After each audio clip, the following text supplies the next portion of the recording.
자, 오늘은 위치 벡터에 대해서 배울 거고, 그 다음에 내분점, 외분점에 대해서 배울 거고, 그 다음에 벡터의 성분을 우리가 배울 거예요.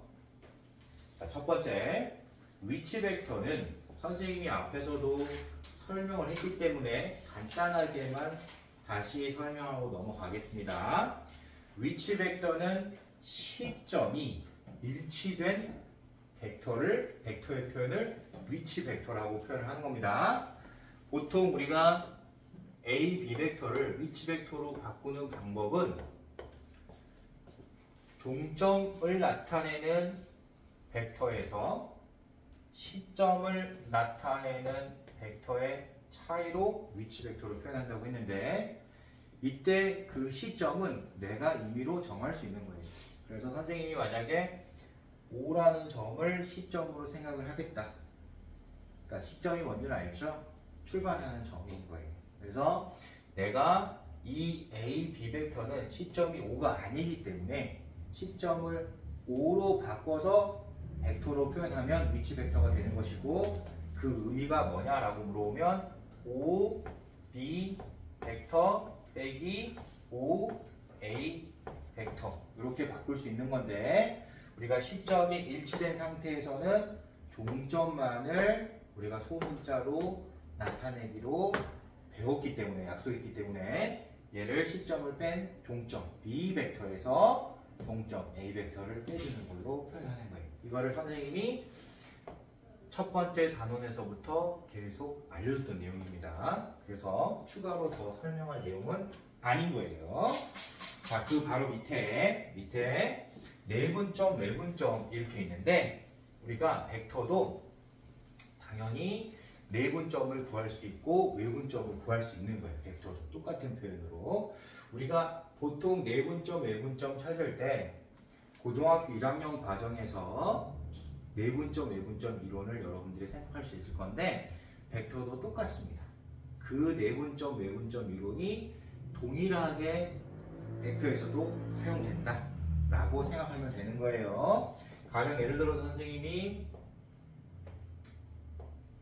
A, B점이 있다. 내분점이라는 것은 뭐냐면 이 A, B를 몇 대 몇으로 내분하는 점을 내분점이라고 하는 거고, 안쪽 A, B의 안쪽에서 A, B 내에서 안쪽에서 몇 대 몇으로 내분한다 해서 내분점이 되는 거고, A, B의 연장선, 우리가 직선으로 표현했을 때 바깥쪽에서의 길이의 B, 몇 대 몇의 길이의 B가 외분점인 거예요. 알겠죠? 그래서 우리가 내분점을 우리가 표현할 때 예를 들어서 M 대 N이었다. M 대 N이었다고 했을 때 이 내분점을 보통 P라고 표현하는데, 이 P는 어떻게 구하는 것이냐라고 물어보면, 자, 수직선상에서 A점을 스몰 a라고 하고 수직선상에서 B점을 스몰 b라고 한번 해볼게요. 그때 이 내분점 P는 어떻게 구하는 것이냐면 M 대 N, 이 M 대 N을 우리가 비례 배분으로 바라보는 거예요. 즉 A, B의 길이가 M 플러스 N으로 봐야 되는 거예요. 그 중에서 얼마만큼 차지하고 있다, 이걸 따지겠다는 뜻으로 이제 여러분들이 이해를 하고 공식을 암기하면 되는 거예요. 그래서 비례 배분에 M 대 N으로 인식을 하면 분모는 당연히 M 플러스 N으로 표현이 돼야 되는 겁니다. 분자 찾을 때 이제 우리가 그거 하나만 지금 팁으로 외우면 되는 거예요.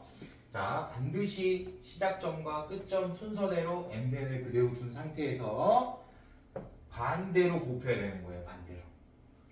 자, 몇 대 몇 할 때 그 몇 앞에 있는 몇과 B 곱한 게 먼저 나와야 되는 거야. 알았지? 그래서 여기가 먼저 나와야 되는 건 BM이 먼저 나와야 돼요. 그리고 나중에 나오는 거는 AN이 나중에 나오는 겁니다. 알겠죠? 내분점 할 때는 얘네 둘을 더해야 되는 거예요. 알겠죠? 그 다음에 외분점 할 때는 M 대 N의 외분점, M 대 N의 외분점 할 때는 이 A 대의 길이를 표현할 때 어떻게 표현되는 거냐면 M에서 N을 뺀 게 너다 이렇게 생각하고 그런 의미로 외분점을 이해하면 돼. 그래서 우리가 그 외분점 Q를 찾을 때는 반대로 이 공식에서 빼기만 바꾸면 되는 거야. LCM으로만 바꿔주면 되는 거예요. 그래서 n-n분의 bm-an이 외분점이 되는 거예요. 이거를 벡터로 변형했을 때 똑같은 거예요. A, B, A 벡터, B 벡터. A, B 벡터를 m 대 n으로 내분하는 벡터는 뭐냐? 라고 물어보면 여기에 벡터 표시만 해주면 답인 거예요. 받아들일 수 있을까요? 없을까요? 있겠죠? 이 정도로만 여러분들이 이해를 하고 넘어가고, 선생님이 실전 문제에서 내분점, 외분점을 이용해서 벡터의 위치를 어떻게 파악하는지는 선생님이 그거는 별도의 스킬로 따로 알려주도록 할 것이고, 영상에는 그거를 담지 않을 수도 있어요. 그거는 매우 고급 스킬이고 변칙적인 스킬이다 보니까 선생님이 영상에는 따로 담지 않을 수도 있습니다. 그 다음에 113페이지 3번 박스를 보면 무게중심을 나타내는 벡터도 있죠. 이것도 매우 중요한 이론이니까 별표 한번 쳐주세요. 무게중심을 나타낼 때, 삼각형의 무게중심을 나타낼 때 우리가 어떻게 보이냐면, 무게중심의 정의가 뭔지는 알고 있죠. 우리가 중점을 연결한 선들 있죠. 대응하는 변의 꼭지점에서 대응하는 변의 중점을 연결한 선의 교점이 무게중심인 것이고, 이 무게중심점의 좌표를 찾을 때 어떻게 찾았냐면 그냥 결론만 얘기를 하는 거예요. 모두 더한 값의 에버리지를 찾았어요. 평균으로 찾았어요.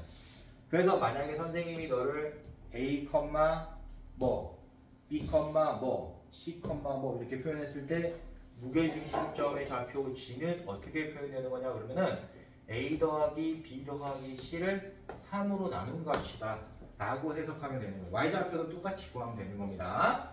근데 왜 이게 이제 3이냐라고 이제 물어보면 그냥 원래는 그냥 암기하고 넘어가면 되는데 그래도 원리는 알고 있어야 되니까 알려주는 거예요. 우리가 이 중점까지의 거리를 이 무게중심이 몇 대 몇으로 나누는 거냐면 2대 1로 나누는 거야. 선생님 예를 들어서 BC의 중점을 M이라고 했을 때 이 지점의 좌표는 지점은 AM을 2대 1로 내분하는 점인 거예요. 2대 1로 내분하는 점인 거야. 따라서 분모가 2 더하기 1로 표현되는 거예요. 분자는 아까 똑같은 방법으로 계산하면 분자 저 값이 그대로 나오는 겁니다. 받아들일 수 있겠죠? 그래서 결론을 외워도 상관없고 원리는 이 정도만 알고 있어도 되는 겁니다. 그러면 벡터도 마찬가지로 똑같이 되겠죠? 그쵸? 무게중심을 나타내는 벡터도 이렇게 똑같이 표현할 수 있다는 거예요. 위치 벡터로 나타냈을 때. 알겠지? 네, 좋아요. 자, 넘어갈게요. 넘어가자. 자, 필수예제 1번. 필수예제 1번.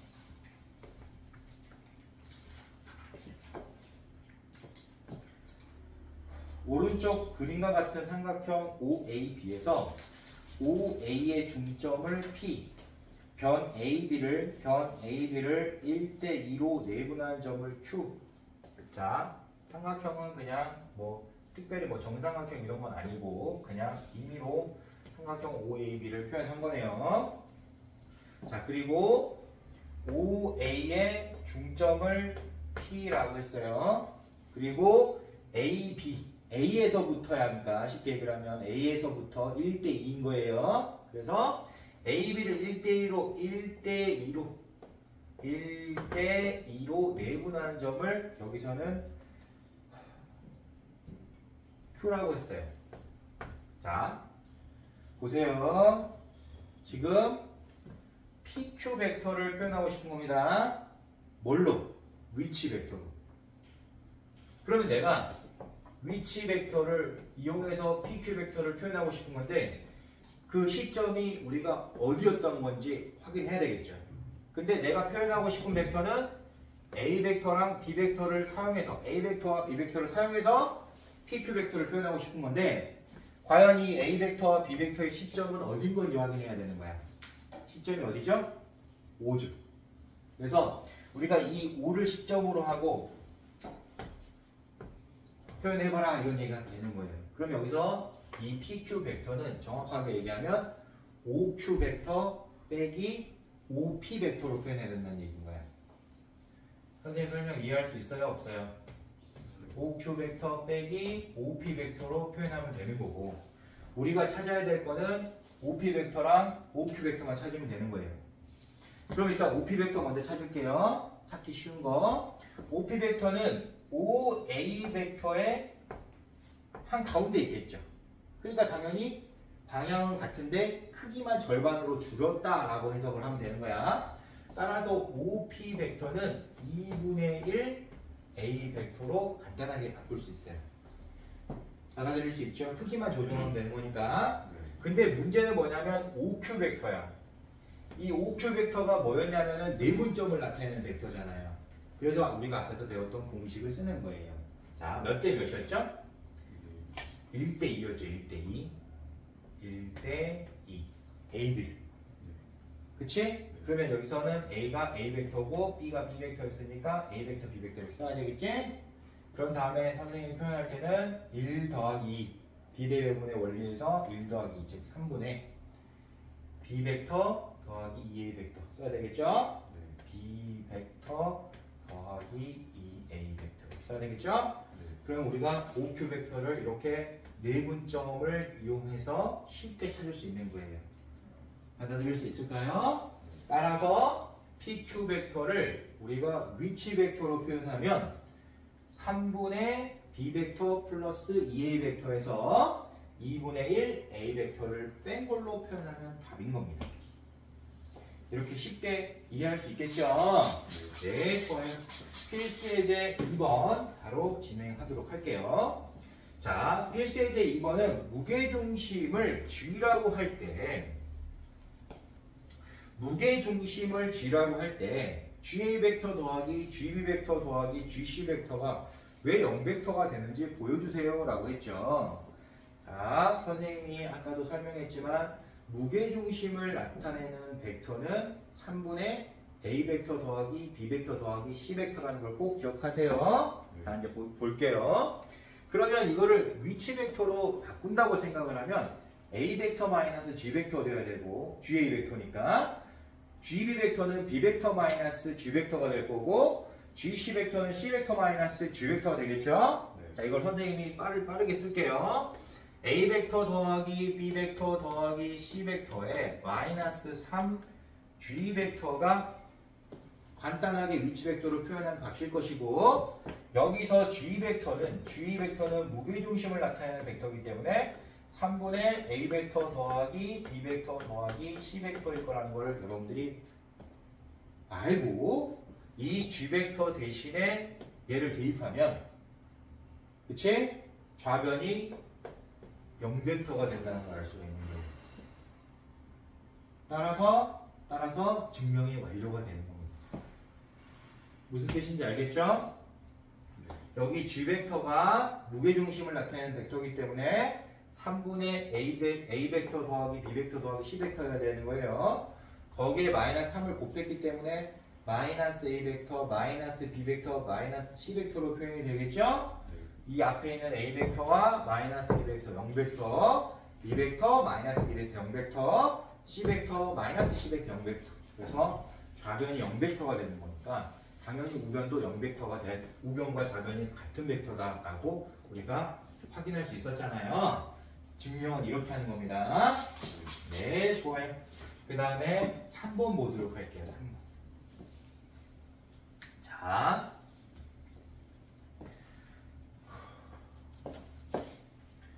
평행사변형이 나왔죠. 자, 평행사변형이 이렇게 있고 A, B, C, D 이렇게 있어요. 자, 이때 우리가 G1과 G2점을 무게중심이라고 했어요.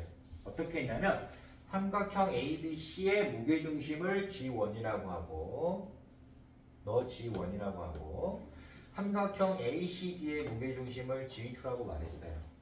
자, 여기서 우리가 알고 싶은 벡터는 뭐냐면 G2-G1 벡터를 알고 싶은 거예요.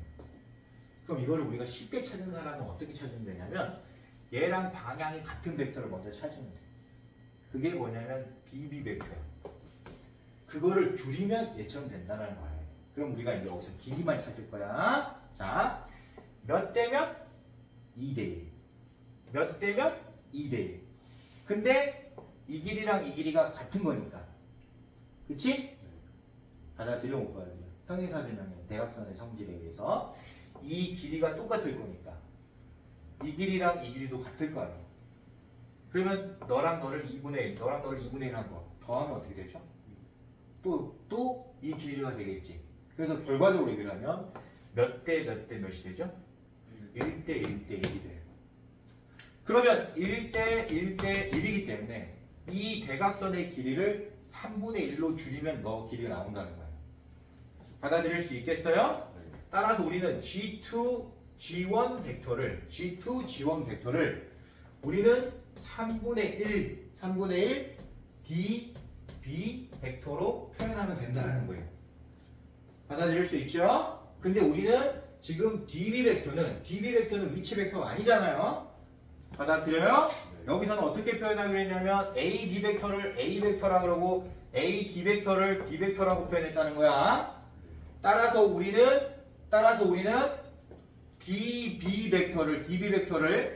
DB 벡터를 A 벡터 빼기 B 벡터로 표현하면 되는 거예요. 종점을 나타내는 B, 이 B점이 종점인 벡터가 A 벡터였어요. 그래서 A 벡터 빼기 C점이 D였죠. D를 나타내는 벡터가 B 벡터였습니다. 여기서는 정한 거예요. B 벡터 이렇게 빼는 거예요. 하나 들렸죠? 그래서 이게 그냥 답인 거예요. 쉬워요? 어려워요? 자, 선생님이 어떻게 풀었는지 확인했죠? 다시 여러분들 해설에 있는 해설지처럼 풀었어요? 아니면은 다르게 풀었어요? 다르게 풀었죠. 여러분들 해설지처럼 풀면 매우 복잡한 과정을 거쳐야 되는 거예요. 즉 2대1의 내분점 찾아가지고 그걸 또 찾아야 되거나 또는 무게중심을 나타내는 이런 거 다 찾아야 되는 거예요. 그러면 정말 바보 같은 짓이 되는 거예요. 그래서 항상 답지가 옳은 것만은 아니다 라는 걸 여러분들이 꼭 기억하길 바랍니다. 자, 필수예제 4번은 선생님의 스킬이 담겨있는 이론이고 이거를 선생님이 영상에서 오픈을 하면은 모든 걸 다 오픈해야 되기 때문에 이거는 별도로 다루도록 하겠습니다. 시간 관계상. 자, 120페이지로 바로 넘어갈게요. 자, 보세요. 매우 중요한 이론인데 우리가 단위수라는 거는 항상 중요하다고 가르쳐줬어요. 뭔가를 표현할 때 기본이 되는 수는 당연히 중요하다고 했어요. 그때 우리 벡터를 배울 때도 단위 벡터를 선생님이 알려준 적이 있습니다. 단위라는 말이 들어가면 크기가 항상 1이라고 생각을 해야 되는 거야. 그래서 벡터도 앞에 단위가 붙으면 크기가 1인 벡터를 얘기하는 거예요. 일단 이 정도는 알고 있죠? 그러면 우리는 단위 벡터가 몇 개 있을까? 원래 단위수는 항상 한 개밖에 없는 거야. 맞잖아. 근데 벡터는 방향성을 가지고 있기 때문에 단위 벡터는 무한대로 존재하는 거예요. 단위 벡터가 무한대로 존재할 수밖에 없는 이유가 뭐냐면 예를 들어 선생님 좌표 평면에서 시점이 원점이었다고 생각을 해보자. 이 시점이 원점인 단위 벡터를 다 찾아봐 그러면은 당연히 이 원점으로부터 길이가 1만큼 떨어져 있는 모든 점들이 단위 벡터가 될 수 있는 거예요. 이런 거, 이런 벡터, 이런 벡터, 이런 벡터, 이런 벡터, 이런 벡터 다 단위 벡터가 될 수 있는 거야. 이해할 수 있겠니? 그러면 단위 벡터가 너무 좌표 평면상에서 너무 많이 나오니까 실제로 표현하는 게 불가능해지겠죠. 그래서 우리는 좌표 평면에서만큼은 우리가 이 단위 벡터를 나타내는 의미를 가지고 있는 다른 벡터를 기준으로 정해서 그 벡터를 이용해서 표현하기로 약속을 한 거예요. 자, 엄청나게 많은 단위 벡터가 있을 수 있지만 그 많은 단위 벡터 중에 두 개를 기준으로 정한 거예요. 어떤 걸 정했냐? 자, 크기가 1인 벡터 중에서 X축의 양의 방향으로 가고 있는 이 벡터 있죠? X축의 양의 방향으로 크기가 1만큼 인 그 벡터를 우리가 E1 벡터라고 표현할 거고 Y축의 방향으로 1만큼 Y축의 양의 방향으로 1만큼의 크기를 가지고 있는 벡터를 그런 단위 벡터를 E2 벡터로 표현할 거예요. 자, 그러면 이게 어떤 현상이 발생할지 잘 볼게요. 선생님이 예를 들어서 4,3점을 벡터로 표현하고 싶다. 그럼 이건 너무 쉽게 표현할 수 있는 거야. 왜? 시점은 원점이고 종점이 4,3인 거예요. 그러면 우리가 이 벡터를 표현하려면 어떻게 가면 되냐면 X축의 방향으로 4만큼, Y축의 방향으로 3만큼 이동하면 여기 된다는 걸 알 수 있잖아. 그래서 우리는 벡터의 합을 이용해서 얘를 그냥 표현하면 되는 거예요. 어떻게? 4, 2원 벡터 더하기 3, 2, 벡터로 표현할 수 있는 거예요.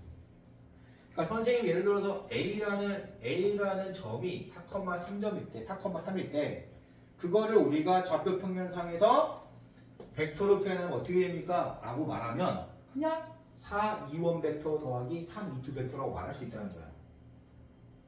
받아들일 수 있겠어? 네. 자, 그러면 우리가 시점이 원점일 때 얘기하는 거예요. 시점이 원점일 때 A 벡터를 우리는 뭐라고 말하면 된다?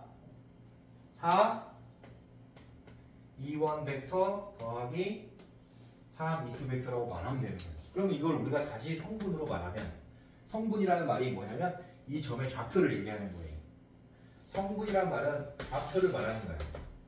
그 좌표를 다시 얘기하는 건 너무 쉽잖아. 얘가 X좌표고 얘가 Y좌표잖아. 그러니까 당연히 4,3이라고 바로 읽으면 되는 거예요. 받아들일 수 있겠어요? 그럼 이런 방법으로 만약에 선생님이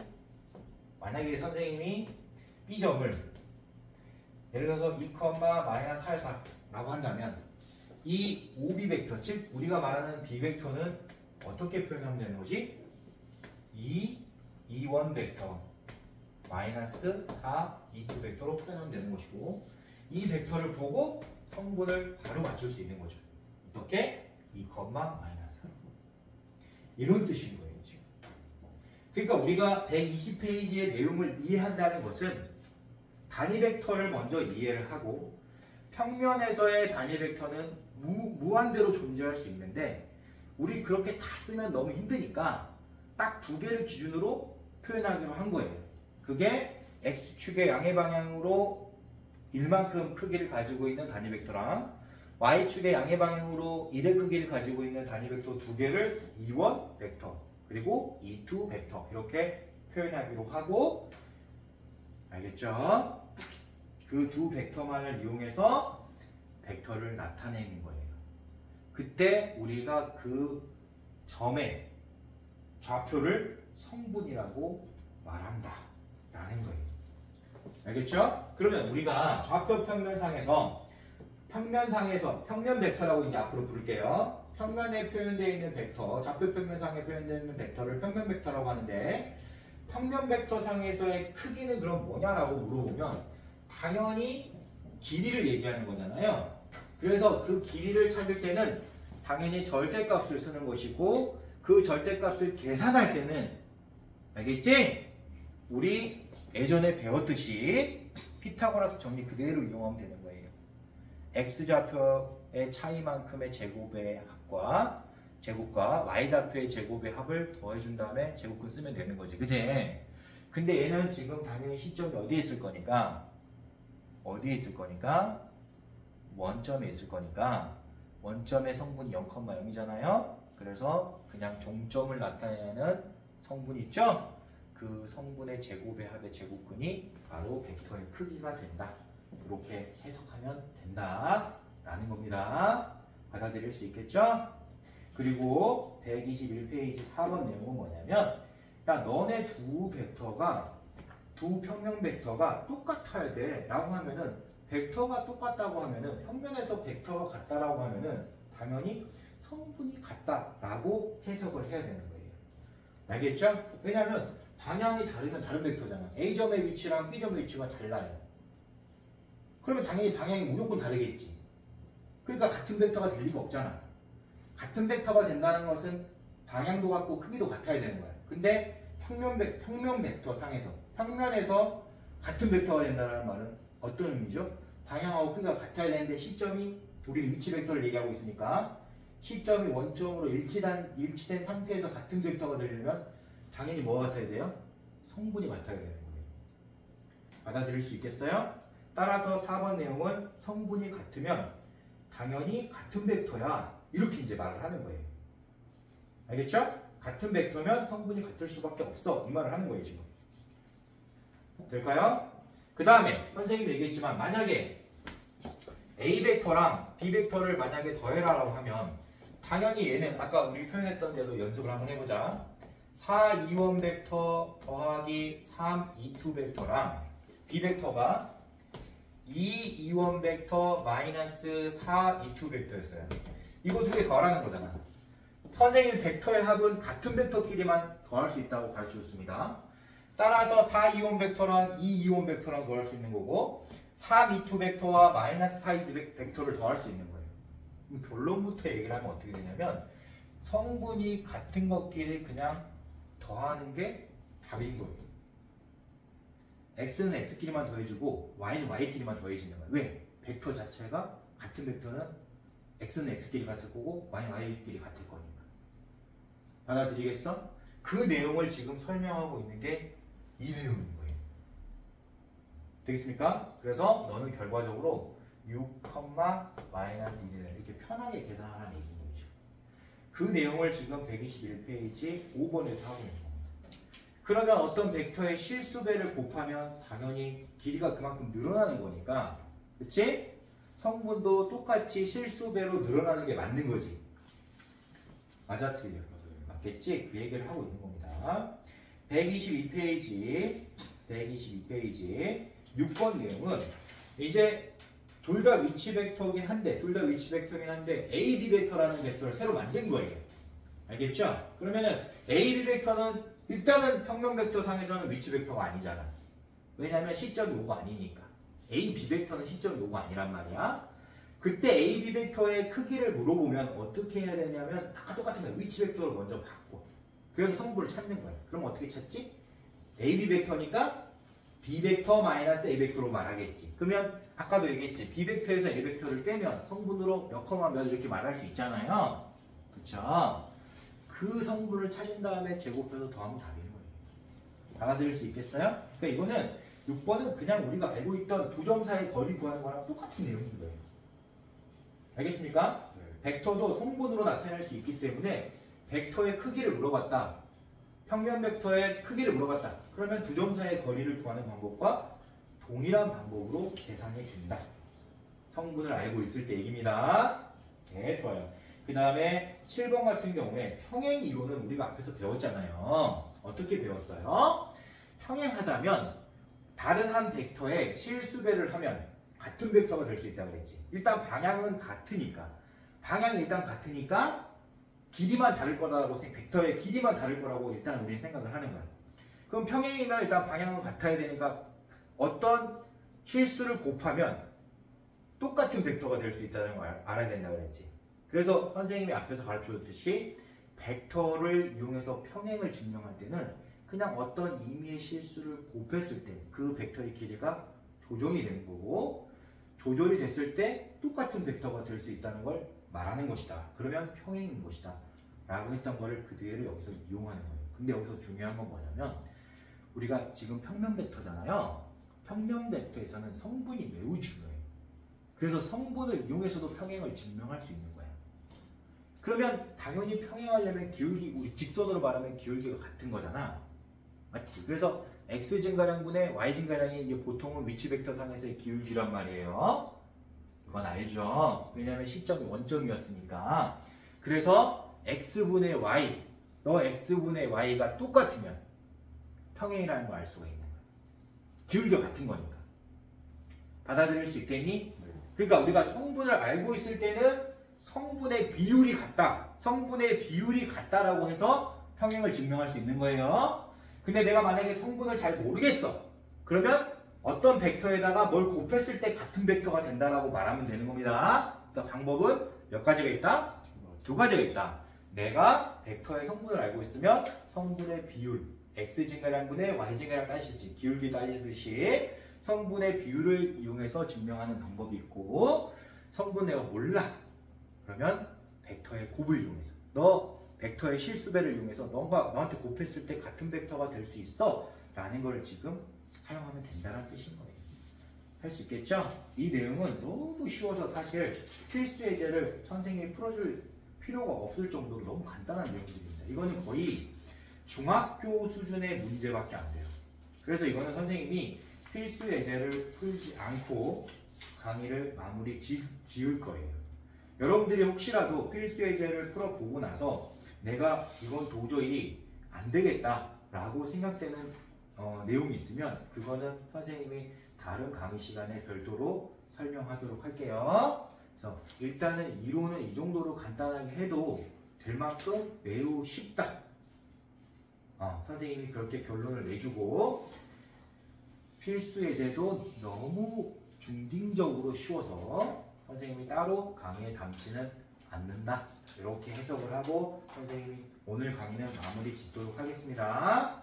수고들 많았고 우리 다음 시간에 또 만나도록 해요.